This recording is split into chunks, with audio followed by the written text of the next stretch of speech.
Good morning, ladies and gentlemen. Welcome to the Vietnam Enterprise Investments Limited Annual General Meeting. Throughout today's recorded meeting, attendees online will be in listen-only mode. The AGM will commence momentarily. Yes. Tôi nghĩ rằng là trong thời gian tới thì thị trường chứng khoán của Việt Nam sẽ rất là hấp dẫn, bởi vì là tôi thấy rằng là có hai lý do chính. Thứ nhất là về tiềm năng tăng trưởng của GDP của Việt Nam rất là hứa hẹn trong những năm tới, và có những cái dấu hiệu rất là quyết liệt từ phía chính phủ. Vietnam is clearly at a crucial point in its development. This very open economy faces obvious challenges, not least from a volatile geopolitical and trade environment. Besides the challenge from the global headwinds, for example, the Trump policy, we also see there's a challenge for the Vietnam is overcome the middle income level in the middle income trap. Yeah, middle income trap in the coming time. The biggest challenge is the ability of the public sector to keep up with demands that come from the unleashing of the private sectors. How the country tackles this process is going to set the direction of travel for the next 20 years. Vietnam, the last of the industrial dragons, appears to be at a crossroads between frontier and emerging market, striving to ascend the value chain and avoid the middle income trap. Challenges and opportunities are many and varied.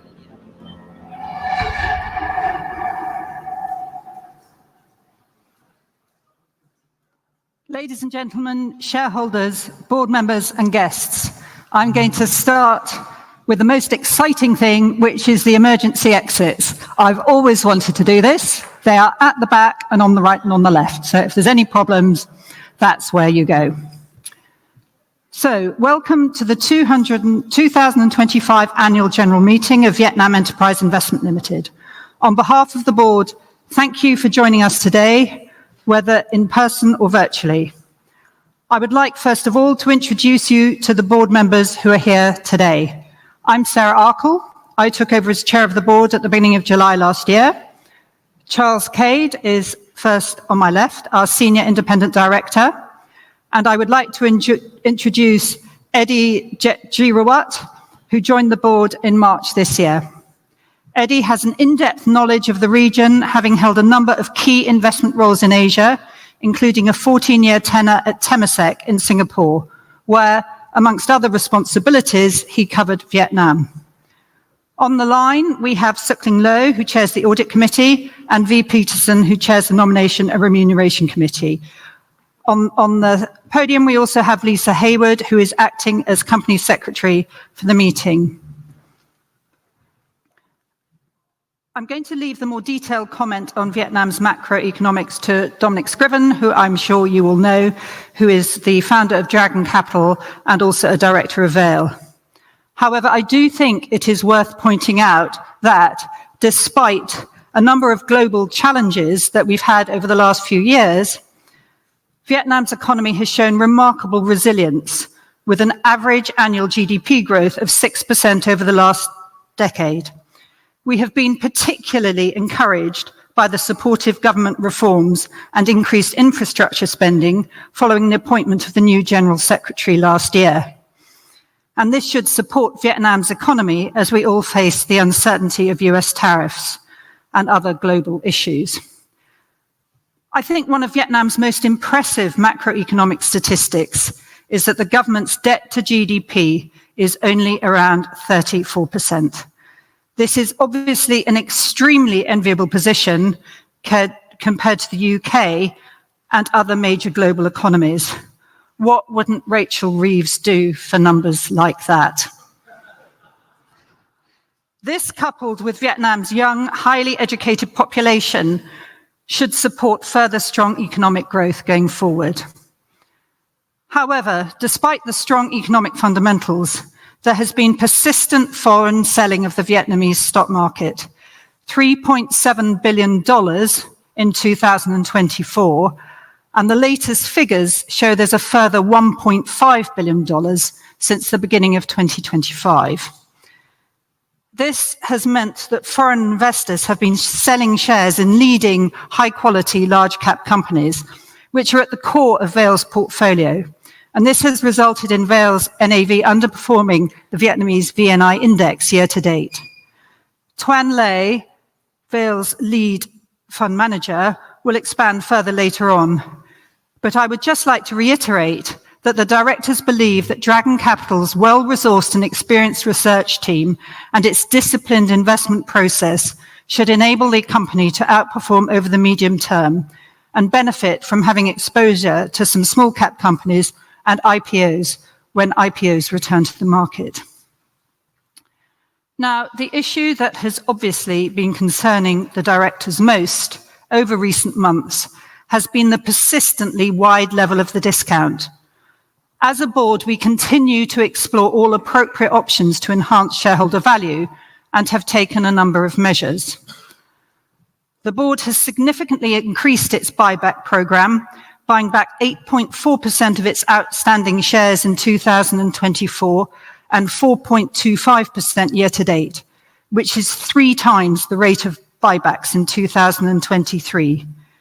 This has led to an accretion in the NAV of 1.8% in 2024 and almost 1% year to date, which more than covers the management fee, which was lowered to 1.5% from the beginning of July 2024.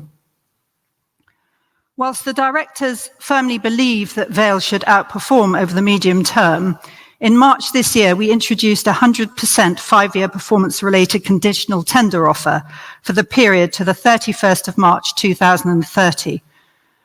The purpose of this proposal is to provide reassurance to shareholders that the company is committed to delivering performance that meets or exceeds its benchmark, but this also allows shareholders to realize up to 100% of their investment if the NAV underperforms the relevant benchmark index. The board has also been taking measures to raise the profile of the company in an effort to diversify the shareholder base and increase demand for its shares. The company has upgraded its website, appointed a new PR firm, and enhanced investor engagement through our work with H2 Radnor. The company introduced a US dollar share class to facilitate investment from US dollar-based investors. Dragon Capital have also recently opened a London office and strengthened their marketing resources, including the appointment of Tuan as a new product specialist in London. As I noted in my statement in the annual report, the board may consider further steps to meet the medium-term objective to narrow the discount to 10% or less if it considers it in the best interest of shareholders to do so. Thank you, and I now call the meeting to order. As I mentioned, Lisa Hayward from Dragon Capital will act as secretary of the meeting today. Since it is now past 12 p.m. and I am informed that there is a quorum present in person or by duly appointed proxy, I declare the meeting open.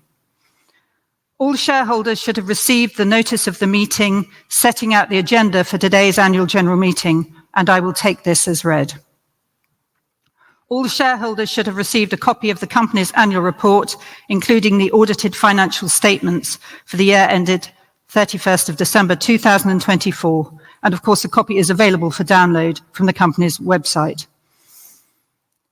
As chair of the meeting, I have been appointed as proxy for Computershare Company Nominees Limited, representing 135,258,099 shares. The proxy votes received in advance of the meeting today will be taken into account in the final tally, and the company will announce the full results of each resolution in an RNS to be released to the market later today. Before I turn to the matters set out in the notice of the meeting, the board would like to give shareholders the opportunity to ask any questions about the business of the meeting.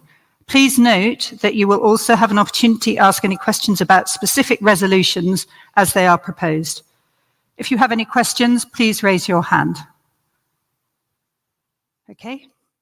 If there are no questions, we will now move on to the formal business of the meeting. This year, there are 10 proposed resolutions, as detailed in the notice of the meeting dated the 13th of May 2025. Each resolution will be voted on by poll. Please note that votes will be tallied separately for each resolution, but collected in one process after all of the resolutions have been formally proposed. Resolutions 1 to 8 are the ordinary business of the meeting.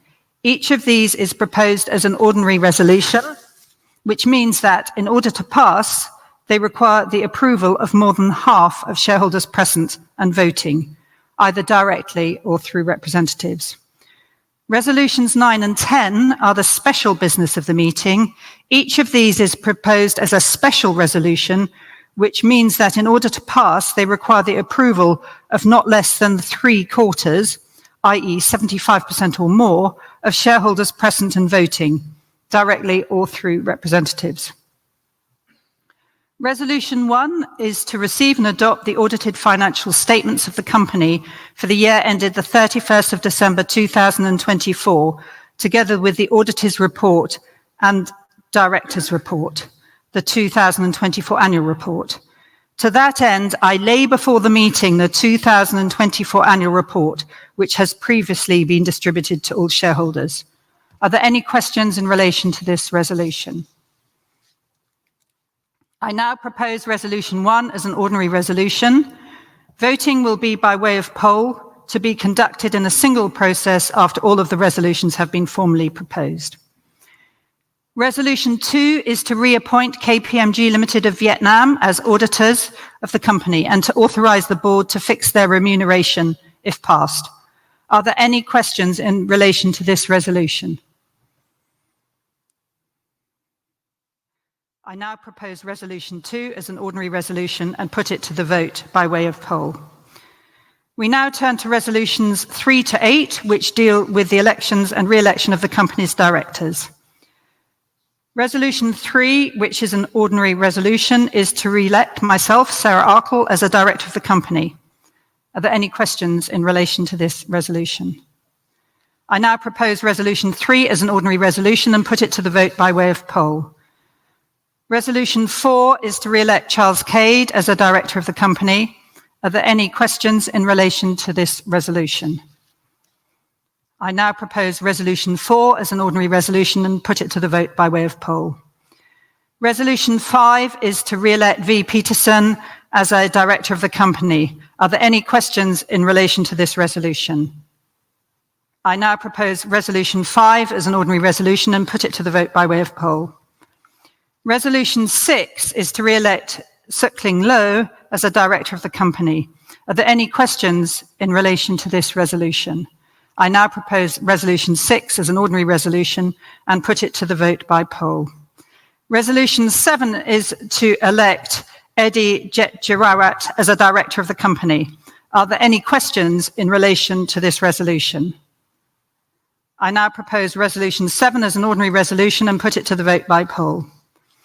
Resolution 8 is to re-elect Dominic Scriven as a director of the company. Are there any questions in relation to this resolution? I now propose Resolution 8 as an ordinary resolution and put it to the vote by way of poll. Resolution 9 is a special resolution to vote that the company be generally and unconditionally authorized to make market purchases of its ordinary shares. Are there any questions in relation to this resolution? I now propose Resolution 9 as a special resolution and put it to the vote by way of a poll. Resolution 10 is a special resolution to vote that the company be wound up effective on the 31st of December 2027. The company is obliged to put this resolution to shareholders in accordance with the company's Articles of Association. In the notice of AGM, the company had recommended that shareholders vote against Resolution 10 for the reasons set out in that notice of AGM. Whilst the company does not expect Resolution 10 to be passed, based on proxy votes received, we believe that most of the votes in favour of Resolution 10 were centred on a small number of sizable shareholders. In accordance with the board obligations under the AIC Code of Governance, the board commits to consult with relevant shareholders in order to understand the reasons behind their voting decision, with a view to providing an update within 6 months, as required by the AIC Code. Are there any questions in relation to this resolution? No. I now propose Resolution 10 as a special resolution and put it to the vote by way of poll. As noted, all resolutions will be voted on by poll. This means that each shareholder is entitled to 1 vote for each share registered to their name. Abstentions will not be counted.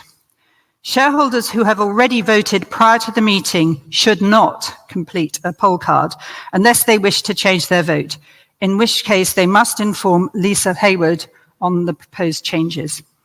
I otherwise ask Lisa to now distribute poll cards to any shareholders or their representatives present who have not already voted. So if you haven't already voted, please can you get in touch with Lisa. Please complete your poll card indicating your vote for each of the proposed resolutions. When completing the card, ensure that you have placed a cross in the relevant boxes on your poll card and that you sign and date the card. If you do not know the number of shares you hold, this may be left blank. In any event, the details will be checked against the company's share register. As I mentioned earlier, the full results of the poll will be announced by the company later today via RNS. However, based on the proxy votes received before the meeting and the level of shareholder representation in the room, the board expects that Resolution 1 to 9 have been passed and that Resolution 10, the discontinuation resolution, has failed to pass, meaning that the company will continue in existence. Thank you, shareholders, for your attendance. This concludes the formal components of the 2025 AGM. I will now hand over to Dominic Scriven, founder of Dragon Capital and director of Veil, to talk about the outlook for Vietnam, and we will all take questions at the end of the presentations. Thank you.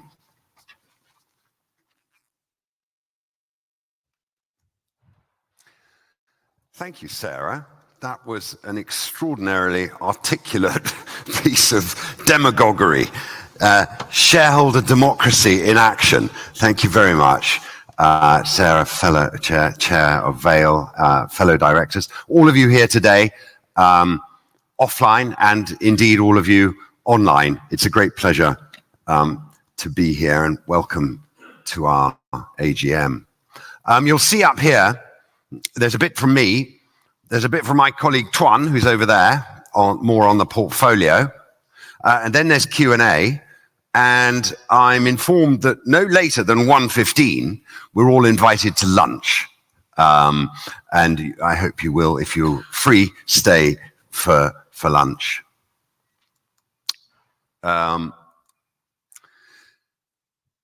So how to provide some background and context for today? You know, the 2 words that keep coming to me are terror and wonder. And if you look around the world, there's plenty of terror, and luckily there's still plenty of wonder. And we have a bit of both in Vietnam.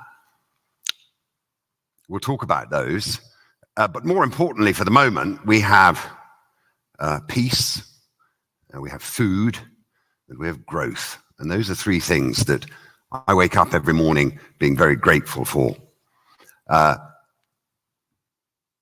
context of what's going on in Vietnam is a country of growth, as you know, but it's been a little bit disappointing. It's been testing for those who follow its financial markets in the last few years. As Sarah noted, foreign investors have been selling, domestic investors have been buying, but really there's been some issues of credibility and enthusiasm from the foreign investment community. And those, of course, have affected us in Dragon and with Veil. So we really want to cover those issues today as well. I should say that in addition to the Veil board, we've also got a crew from Dragon here. So there's the CEO of Dragon, Bayat, who's been there 7 years. There's Nick Roberts there, who's an independent director on the board of Dragon. There's Rachel, Tuyan, and Steve from our London office. Martin, who acts as a sort of secret agent, as well as Lisa, who's a less secret agent, and Will, who is head of our client-facing activities. So, this is the first terrible slide, isn't it? Vietnam has been a victim of its own success. Has over $100 billion trade surplus with the United States. That's number 4. And of course, President Trump imposed a notional tariff of 46%. Negotiations for that are ongoing at the moment. The bad news from today, as I think many of us would have read, is that Japan, which everybody's expecting Japan might be the front runner in trade in getting a deal of some sort, has actually failed because the US refused to give a bit of a carve out on Japan's auto exports. So this is really all up in the air, and we can talk about that in the Q&A, frankly, if we would like to. But the point of this slide is it's been really a victim of its own success. The issue is a big one, although please bear in mind that Vietnam exports $400 billion. So this is, about 30% of Vietnam's exports. But overall, of course, many of you have visited Vietnam. You'll know it's 100 million people. It's really a domestic story. So we've had, 7% growth the first quarter. The stock markets, the best performer of the Southeast Asian markets. And there's been good flow-throughs in terms of foreign and domestic investment. But within the economy, what local politicians and local players, and in particular the Communist Party, have been looking at is what's going wrong domestically. And here are three examples of this. So it's taken 15 years to build the first metro line. People are going, why has it taken so long? I know in the UK we have certain periods to build infrastructure, but it ought to be quicker in places like Vietnam. We have legal bottlenecks that have locked up over 2,000 projects of one sort or another. And capital, people, resources is bedded into those projects. They're not moving. And we have a very convoluted logistics system, which means that logistics costs are 20% of GDP versus 10% of GDP most other places in the world. So if you ask the leadership of the Communist Party, they'll go, this is more important than the trade war.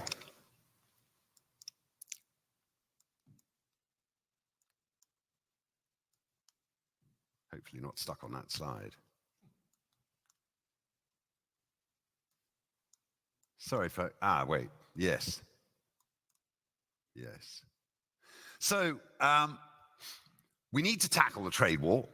So some of you may have read that the Trump organization got very swift approvals on its proposed $1.5 billion resort investment in Vietnam, a project that was approved in 3 months, unlike what most of the rest of us have to do. Elon Musk, now of course no longer part of the family, but Elon Musk's satellite system is the only system that's been allowed to operate telecoms free of all permits in Vietnam. We've had big numbers for Vietnam, big numbers of commitments on US purchases. We've had a cut on tariffs for the US, and we've had, and this is an important one, we've had a tariffs imposed on Chinese exports. So one of the big concerns is that China is using other economies to transship its goods. And this is one of the ways that Vietnam's showing it's being proactive in addressing US concerns. In fact, more generally, the success of the Vietnamese economy is directly as a result of China having some issues that it needs to deal with in its own economy. And so leaving a team that's energetically in Washington, the government is focused on 5 years, as of course we are here today. And there's a range of objectives underway, targeting GDP, which is now $500 billion, reaching $800 billion in just 5 years' time. Tackling private sector efficiency and infrastructure modernization. And Tuan later will be talking about how these are reflected in the Veil portfolio. Significantly, 2 months ago, the General Secretary of the Communist Party came out with a statement that the private sector is 51% of GDP. Now, that's important if you think about it. The chief of the Communist Party of Vietnam acknowledging that the private sector is the majority contributor to GDP. And furthermore, there's a recent resolution called Resolution 68, which has this 51% increasing to 60 and over 60% by 2030. So how are we doing that? Well, you know, Vietnam is long on big images, big promises. What is actually being happening at the time? Well, we've had a squashing of the number of ministries. We've had a halving of the number of provinces. Many of you might appreciate Vietnam as a great map-making nation. This is the number of administrative provinces that existed 1 month ago, and this is the number that exists now. And together with this squashing of ministries and removal of administrative layers of government, it's expected that over 1 million people will be released from the public sector payroll, and that the savings that will be made available to tackle some of these other infrastructure projects. It feels a bit like what Elon Musk was trying to do in Washington, although, of course, we need to remain at it, unlike Elon. A familiar story for those who follow us is Vietnam. We heard it, I don't know if anybody heard David's film talking about the railway that used to take somewhere around 2 days to get from north to south. This 1,500-kilometer railway is being bid by 3 or 4 people at the moment. The latest bid is $60 billion, and completion time in 7 years, and reduce the transportation time from one end of the country to the other to, I think, 5 or 6 hours.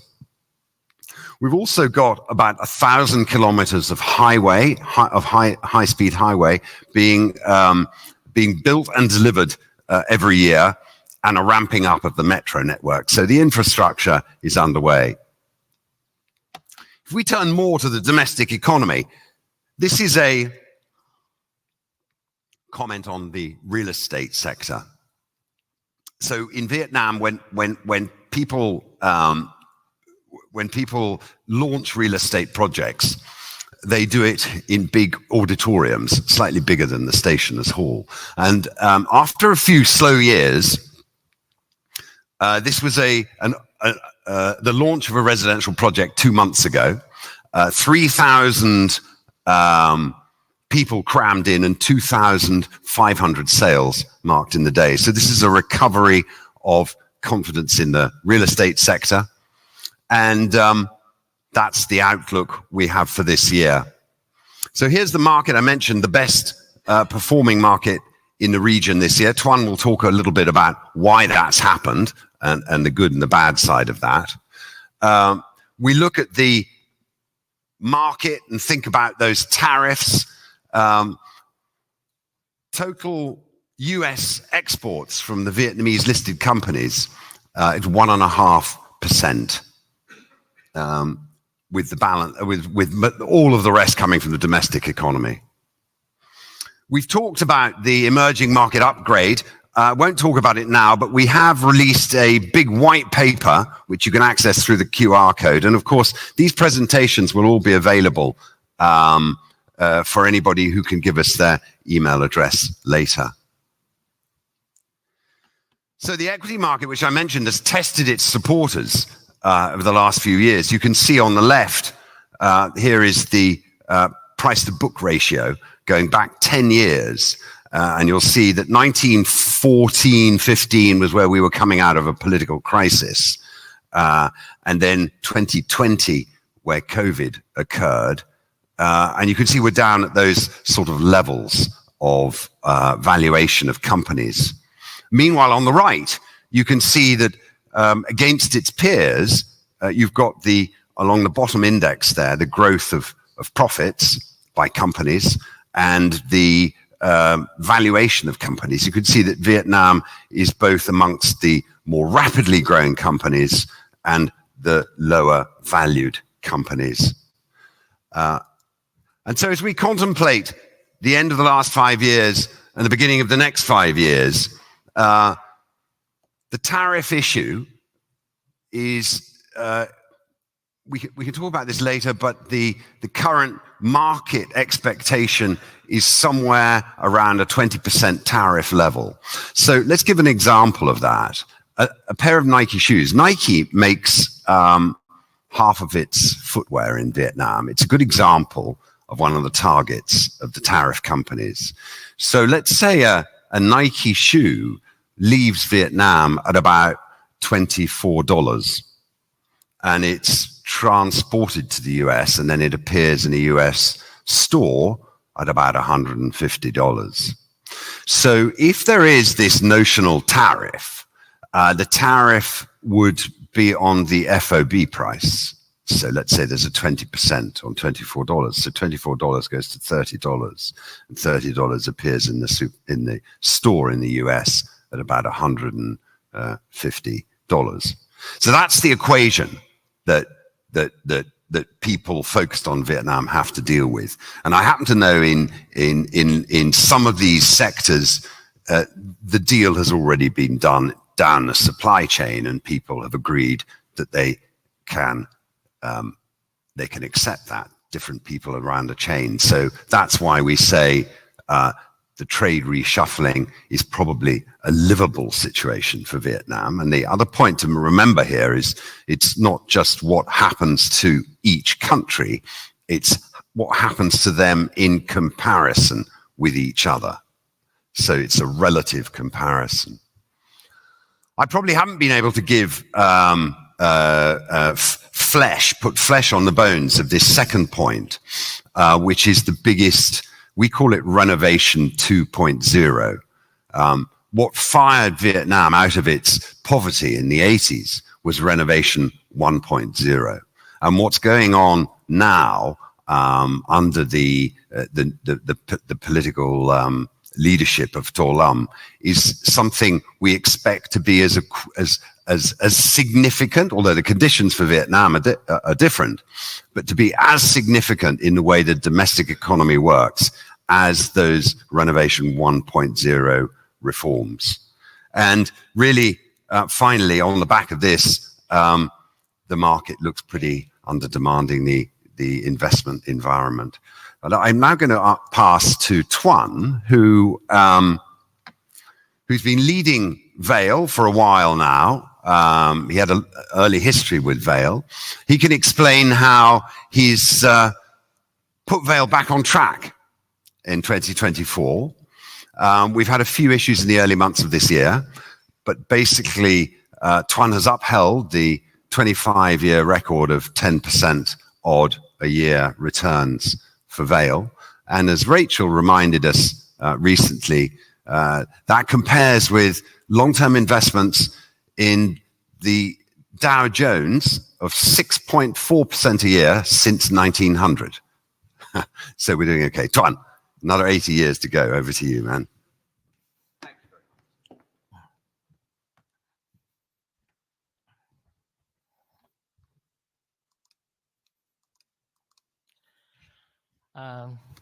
Thank you, Dominic. Thank you, everyone, once again, for your being here today in the room and online. Dominic already presented a long-term outlook, outlook and prospect of Vietnam, and also its short-term challenges. So how we bring that view into the Veil portfolio, how we reflect that long-term prospect and deal with the short-term challenge. Let's recap a bit about the fund performance by the end of 2024. We had a new team. We had restructured the portfolio in 2024. And at the same time, we got a good capital return in the year. And we level the performance gap on 3-year horizon. On longer term, longer horizon, investment horizon, Veil did deliver consistent long-term capital appreciation to Veil shareholder. However, short-term pose a challenge, which is the tariff threatening. That's caused market volatility to global market, not only Veil. Since Trump took the office, the tariff fears were looming. And as the result, we have seen that foreign investors continue to sell Vietnam stock market in the first 5 months of 25. Within 5 months, they have net sold $1.5 billion US dollar. And it was after $3.5 billion US dollar net sale in 2024, a huge amount. But the question is, what stock the foreign investor have been selling? They primarily have sold blue chips, fundamental based stock like banks, mobile world, or FPT, and these stocks primarily owned by Veil portfolio. They are our core holding.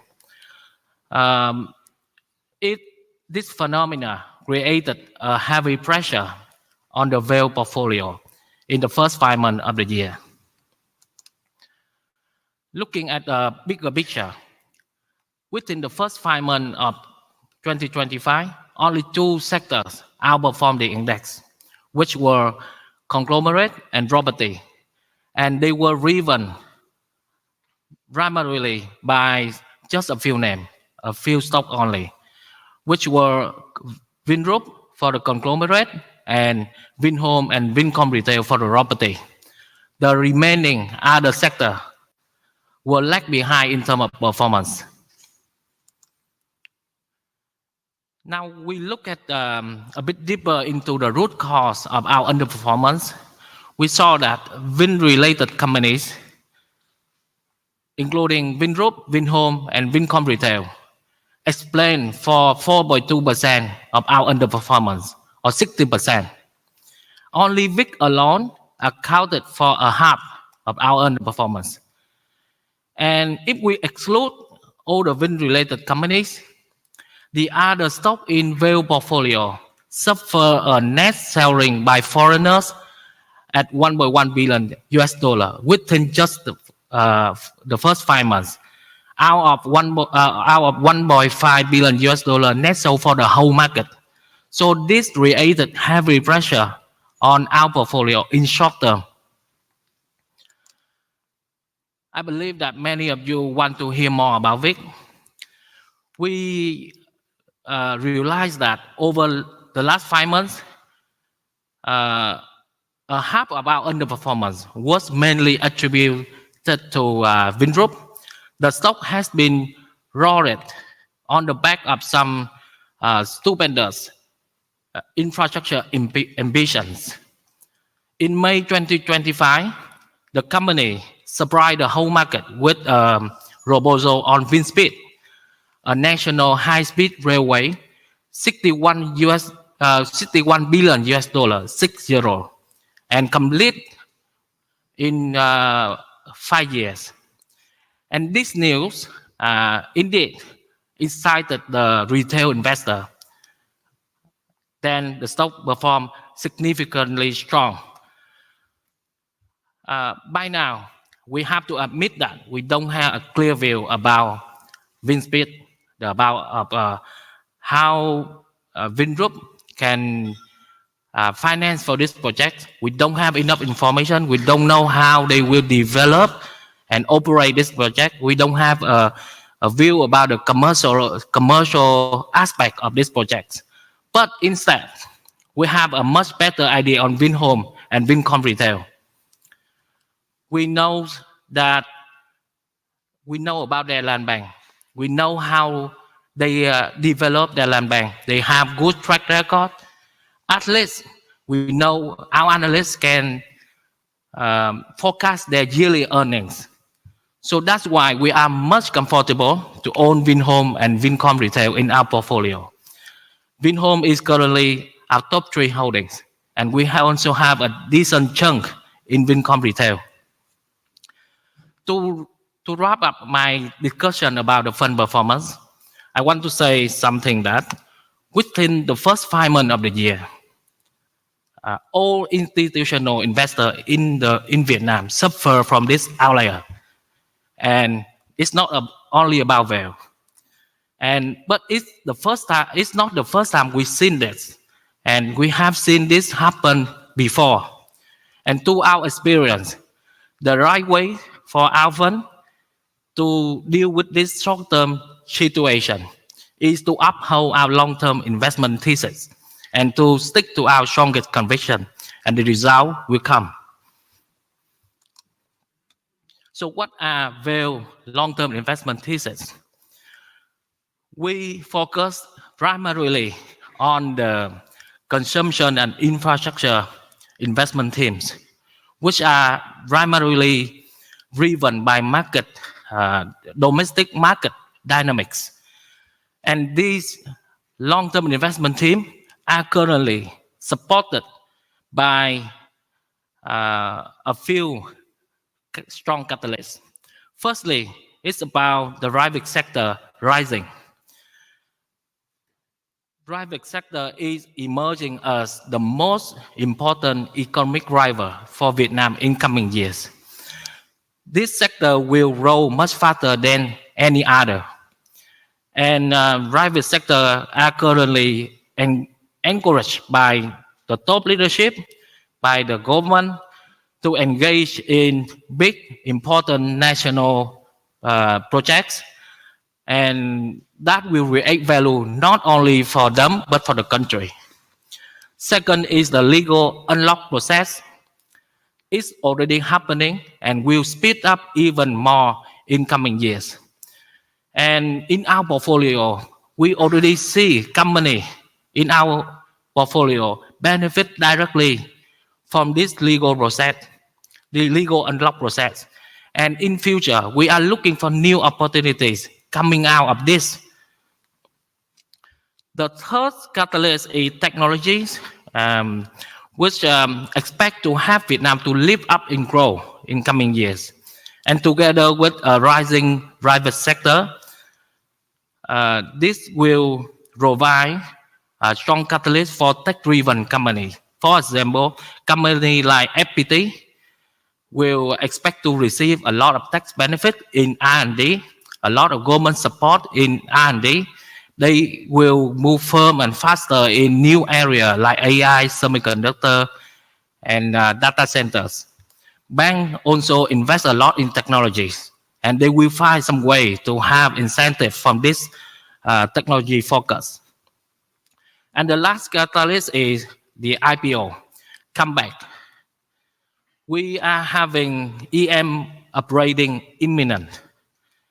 The stock market is providing value and growth, and we have a rising private sector. So we expect to see IPO wave will come back in a couple of years. Our investment strategies, our portfolio reflect closely our investment strategies. We have 81% of the portfolio focused on private companies. 63% of the portfolio in allocating to consumer include sector like banks or retails. Our infrastructure allocation include company operate in transportation, aviation, or seaport operator, or construction, or company or sector that directly benefit from the infrastructure improvement, like real estate sector. And over the last 5 months, 19% of our portfolio have been shifted to these new catalysts. Currently, we have three strongest convictions in our portfolio, which include bank, retail, and residential. Bank is the backbone of the economy, and it will benefit first and foremost on the supportive economic policies. And in Vietnam, because the bond market is still immature, banking credit is dominant in the capital market. So bank will benefit the most from the rising private investment and the increasing of infrastructure spending. Also, a healthier property market is crucial to bank also. The recovery in property market will have to address the NPL issue, will accelerate lending to mortgages, and to improve NIM, net interest margin, for the banking sector. For the retail sector, this is directly benefiting from the rising middle class in Vietnam and the shifting from traditional wet market to modern market. And because in Vietnam the retail market is very fragmented, so this shifting process in the retail sector will have to create new champions, and we expect it will be Mobile World for the grocery market or FPT retail for the pharmaceutical. For the property sector, we have seen the property market recovered since last year, and we expect to see it happen. It continue to happen. The real estate market is benefiting from a few key catalysts. The first one is continuing easing monetary policy. The interest rate is currently still at a lowest level. Secondly, is the infrastructure improvement.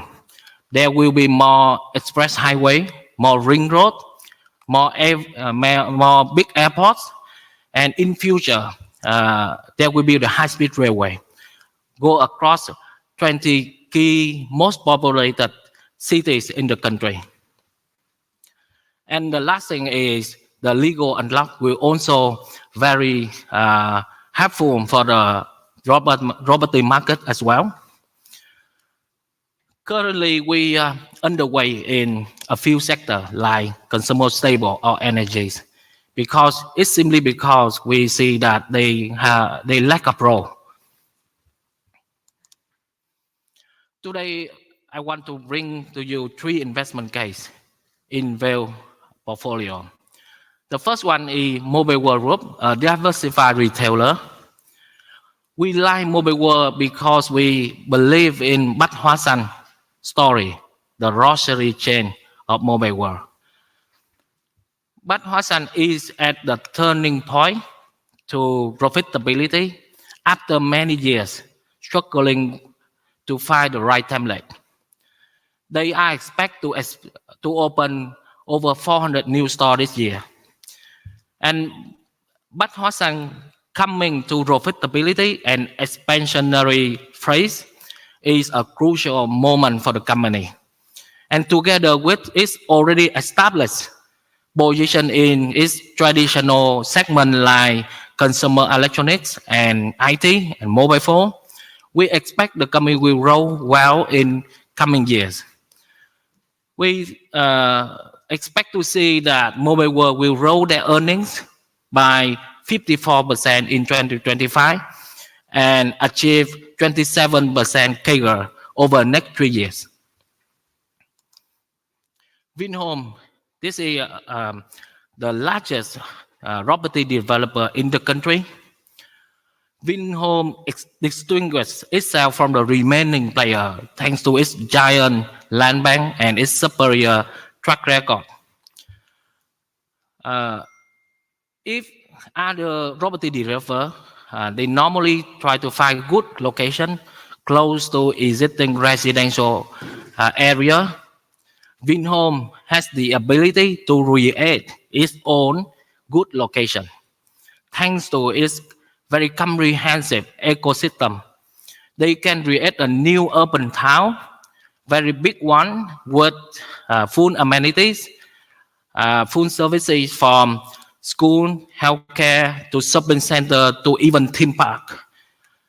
And the 23% discount to RNAV here is calculated upon the pipeline we knew. The project that we have a specific timeline for development. If we count the potential land bank for Vinhome, this number is even higher. And despite of 94% rally within 5 months this year, Vinhome relative valuation compared to peer is still cheap. Is still cheaper. The last name is Techcombank, which is our favorite stock in banking sector. Techcombank is the #1 innovative bank in the sector.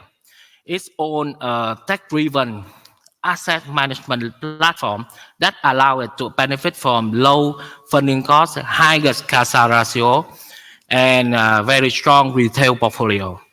It's also it's a dominant player in the digital corporate bond market for retail investor. And in coming time, they have two catalysts to happen with Techcombank. The first one is the IPO of Techcombank Security, which will re-rate the valuation for the bank. And secondly, Techcombank is the dominant candidate to establish the first digital asset exchange, which will allow the bank to explore a complete new potential market and products. So now I come to the discount. Is we all know that the discount is the big concern for shareholders and to us. And we have taken many initiatives over the last few years to address the issue. The board has focused on the share buyback to address the discount. We have spent over $300 million over the last 5 years, and we will continue to do so. But we have to reckon that there are a lot of things need to happen to address the discount issue in a meaningful way. So finally, I want you to bring home just a few key points. Firstly, Veil is a domestically focused portfolio. We have very little direct exposure to tariff. And secondly, we focus on strong conviction that contribute to and benefit from the biggest reform in the country over last 40 years. And we are repositioned to ride the unprecedented high growth period. That's the end of my presentation. Thank you for your listening, and we welcome your questions. Thank you.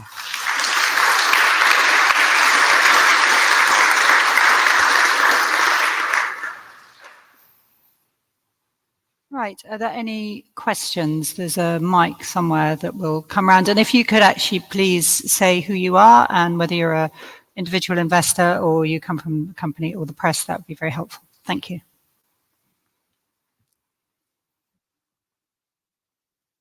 Hi, just on the buybacks and more directly on flows. Sorry, Council Kilpammy Lilburn. When you're funding buybacks, how are you looking at the liquidity of the underlying stocks and making sure that your sales are not themselves depressing and causing deratings? And what's the sort of valuation dispersion like within the index between the more liquid ones, which have maybe been a bit more subject to FDI flows, against less liquid? Did you hear that? Thank you. Sorry, I found it quite difficult to hear the question. Okay. Sure. Just regarding the buybacks, you are obviously quite a sizable player in terms of AUM in the market. How are you managing liquidity of your positions that you're exiting to fund the buybacks? and making sure that your selling is not itself depressing the share price rating? And with regards wider FDI flows, is there any dispersion between the more liquid stocks being depressed on a valuation basis by those FDI outflows against less liquid ones, or is it more or less moot? I think I got those interesting and quite detailed questions. So first of all, what is the funding of the buyback? What is that doing to stock prices? So Tuan had a chart which showed that foreign selling of $1.1 billion on a small range of stocks caused underperformance in our portfolio. So you can see there is an impact there, but that's not an impact from us. And so the thing to bear in mind is that the turnover on an average day is either side of $1 billion, and funding the buybacks within Veil is a small part of that, and I would say it's not worthy of consideration. There's a subsidiary factor, which is that Veil, as you might know, has a leverage, so it has the capacity to borrow to fund the cash flow aspects of that. Your second point was, I think, was perhaps answered by Tuan's chart, that foreign activity is focused on a certain number of stocks, foreign investment activity, because those are the stocks that foreigners like. And as we might be aware, those are the stocks that in many cases have reached their full foreign limits. So it does tend to be focused in. I think of our 80 core large stocks, how many of those would be at their foreign limit? Maybe no more than 20. So you can see that foreign interest is quite focused. I hope that answers your second question. Thank you.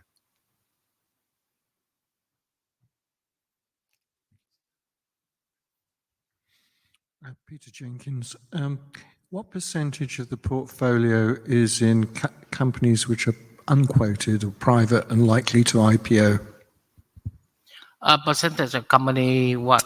Unquoted. Privately owned and likely to undergo an IPO. Let me take that one again.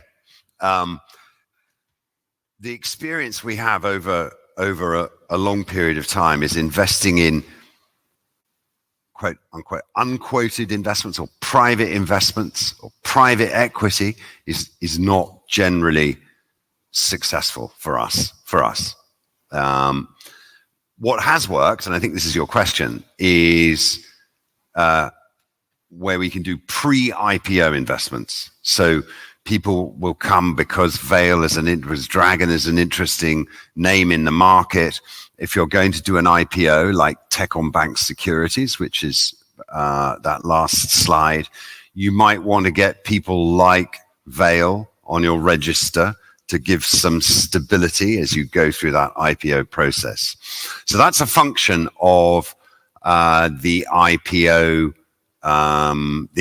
pipeline, which, as you can see on Tuan's slides, is one of the 4 areas of focus in the portfolio. But as of right now, unquoted investments like 2% of Veil.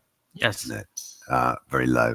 And we're hoping to build up an IPO share, but at the moment the IPO market is pretty flat, and it's pretty flat partly because the Vietnamese market itself has been a little bit uninspiring for the last few years. Thank you. I know, Tuan, there's a question at the front here. If there's a mic. Private investor. I think the last time I saw you, Dominic, which was probably about 5 years ago, I think you was talking about the possibility of the government coming out of the, what do you call it, the frontier division. And what has happened on that front?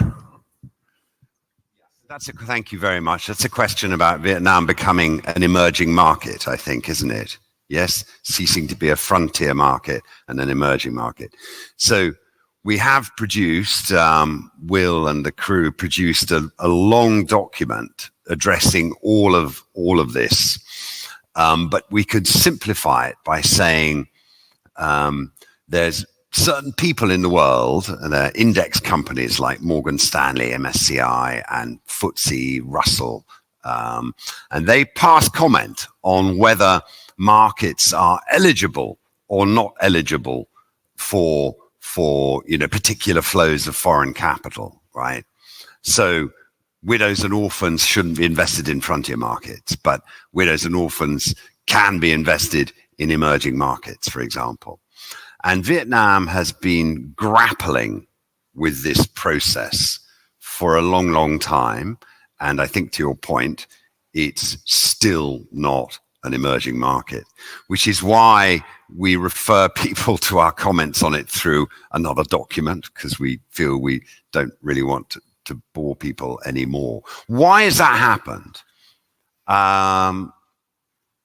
It's a function of policy issues and technical issues, if I can say that. So the policy issues are things like, how comfortable is Vietnam with foreign involvement in its own companies?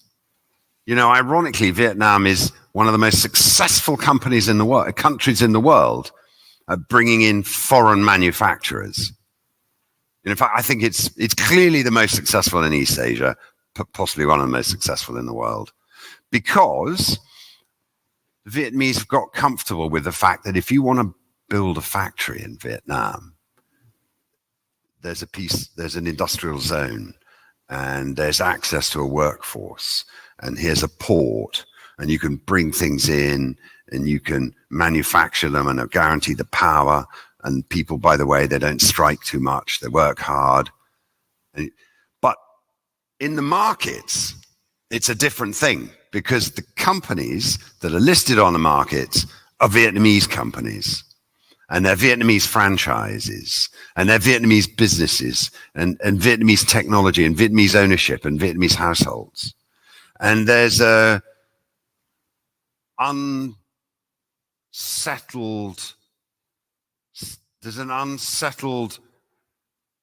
philosophy towards how involved foreigners should be allowed to be. That's the policy issue. And to be frank, Vietnam's not alone. Japan used to be the same. China used to be, still is the same.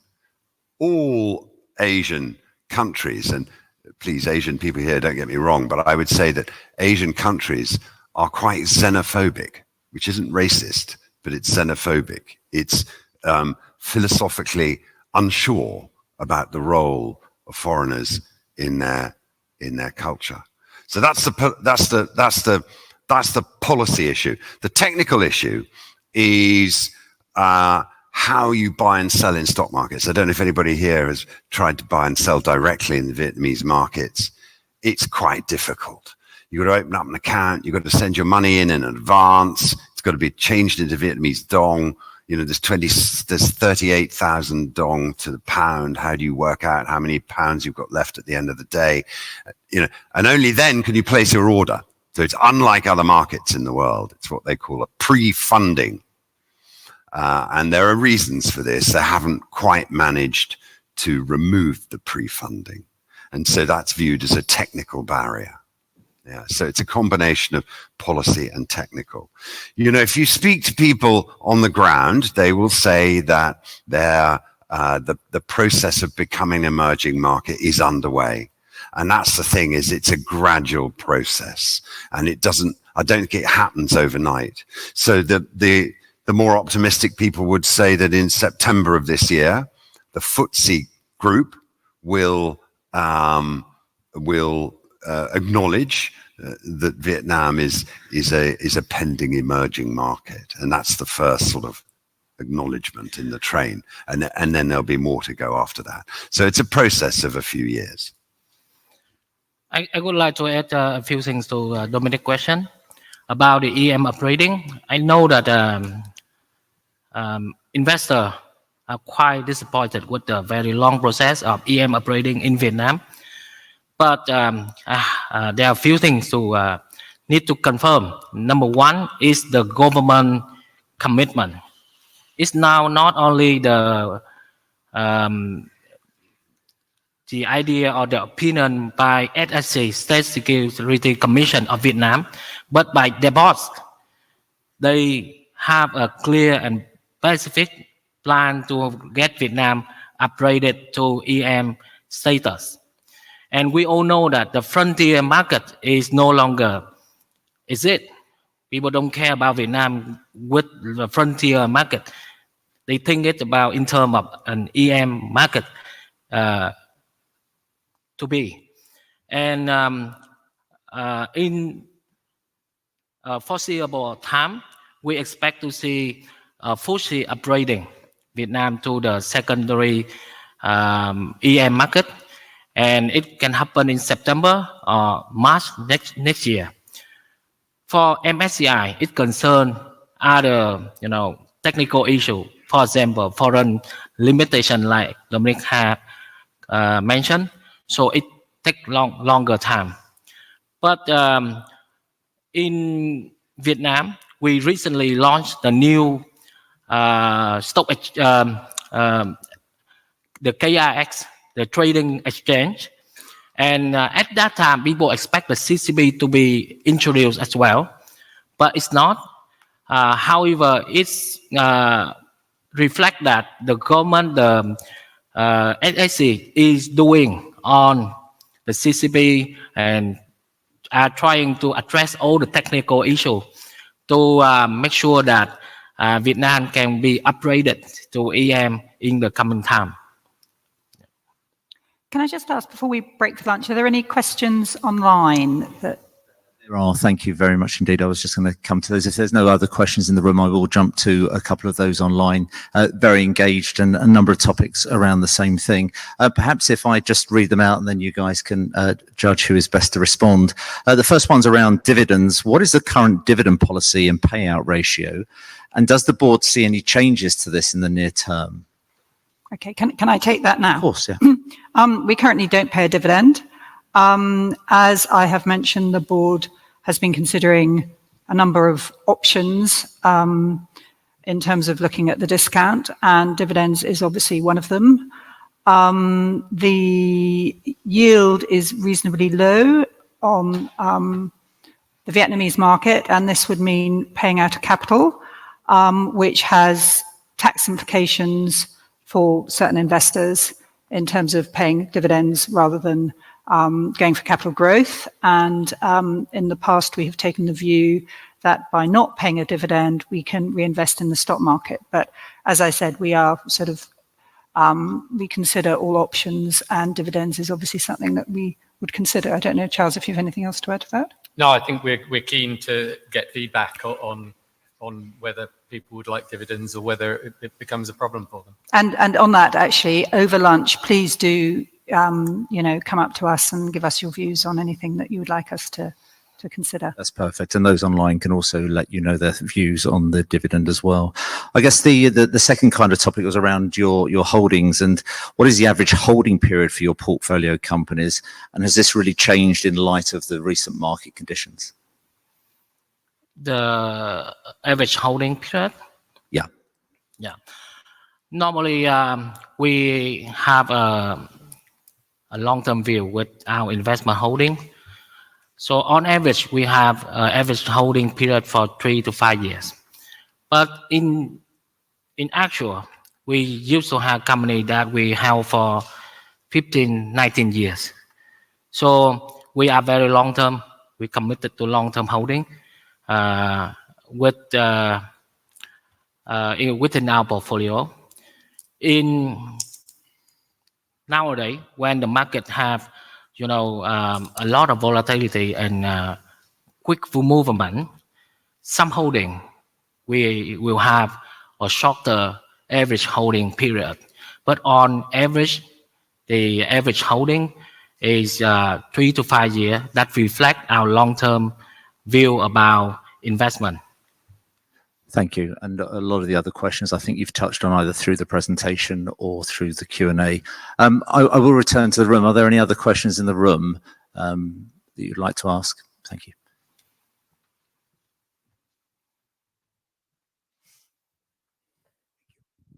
Heath Gasser.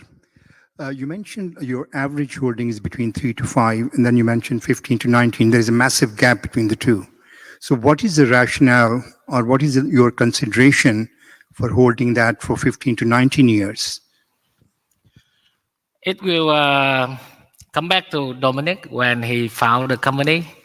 We at that time we have limited opportunities. We invest in ACB or Vinamilk, RE at the time, and those companies are the blue chips that the first listing companies at the time, 2000 something, and they are actually were in our portfolio for a very long time. ACB is still now our top holding in the portfolio. So the average holding on ACB 19 years. So that's part of the the establishment of the fund and our conviction with the company. For now, the average holdings when we buy and hold companies, we calculate that it's around 3 to 5 years. We think that is reflecting our long-term view about company.